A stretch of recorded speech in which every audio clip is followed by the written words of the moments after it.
Hey, greetings, Mike Foster here. Hey, who do you admire? Yeah, who do you admire? Who is someone that you look up to, or someone that you aspire to be? Someone who you just enjoy watching or reading about or digging? Could be someone from the current century in which you live today. Could be someone from history. Who do you admire?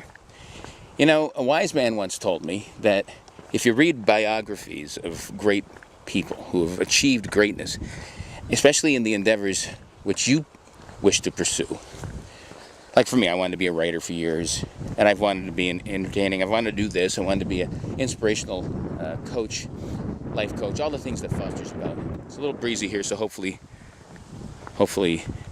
it's not going to affect the microphone.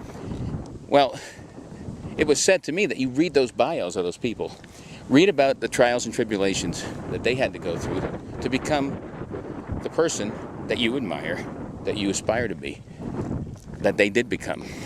And it's great advice, and I've read countless bios about people through history of folks that I've admired, especially writers, when I've done a lot of writing, and all the trials and tribulations, all their ups and downs, all their challenges, because every great life has never been seamless. Every great, important, admirable endeavor is not without failure. And remember, failure equals feedback. And adversity is something that you have to overcome. Success without adversity is probably not a great success. No one gets through life unscarred, without blood, sweat, and tears, without pain and misery and failure. So you have to take those steps and go through that suffering to become great. So who do you admire? Who do you admire that you feel has gone through that? There's a lot of folks that I admire. And a lot of the folks that you admire are flawed, because there's no perfection in this world. Nobody. Even Jesus. When you read about what he did, he was flawed. He lost his temper. He hung around unsavory types at times. He was maybe too forgiving sometimes and not forgiving enough. Because why? Because what's great about Jesus is that he was human. And even though he had a lot of power, he had human characteristics. And that's what makes the human experience that much more interesting. So who do you admire? Is it Abe Lincoln? Is it Barack Obama? Is it someone who has overcome adversity and become a scientist? Is it an astronaut? Is it a sports figure? Is it someone that you know personally who's overcome cancer, who has overcome great loss? I admire people like my mom.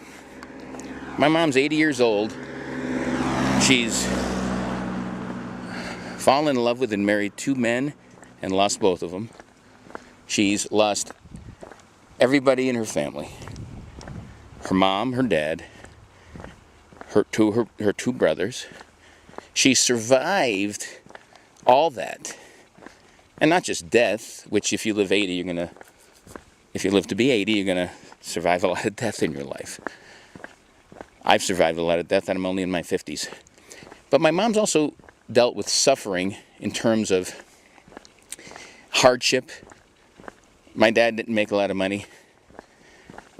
She never batted an eye. She never complained. She raised 7 children. And like I said, 13 grandchildren. Every single one of them know that she's a great lady. Is she human? Sure. She's got her failures, her foibles. She's got her imperfections. But overall, I admire her because despite anything that goes on in life, she's forgiving and she is positive and kind. And if you can add those characteristics to your day-to-day life, positivity, kindness, compassionate, you're going to go far in life. And one day, you may be somebody's person that they put up there and admire. Because isn't that what we're all striving for? Now, Buddhism, you may not believe in it, or you may not understand it. They believe that we all have a Buddha inside of us. And a Buddha is someone that I just described, someone that was put on this earth in this life to be that person that others admire, to learn from their mistakes, and to not be afraid to be a great person. And then once you do achieve that, that spirit, that person you are as a Buddha, goes off to Buddha land, wherever that is, and you don't have to come back again. Most of us, though, when we fail to meet those expectations, come back again in a different carapace, a different body, to live a different life. Now, you either believe that or you don't. There's different things that you can believe out there.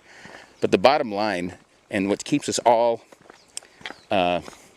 connected, I believe, no matter what religion or what anything that you practice, is that the people that are admirable have all those traits that I just mentioned, no matter what you believe in. Kindness, compassion, forgiveness go a long way in any society. Think about that. Think about who you admire. Let me know. I'd love to hear from you. Until next time, peace.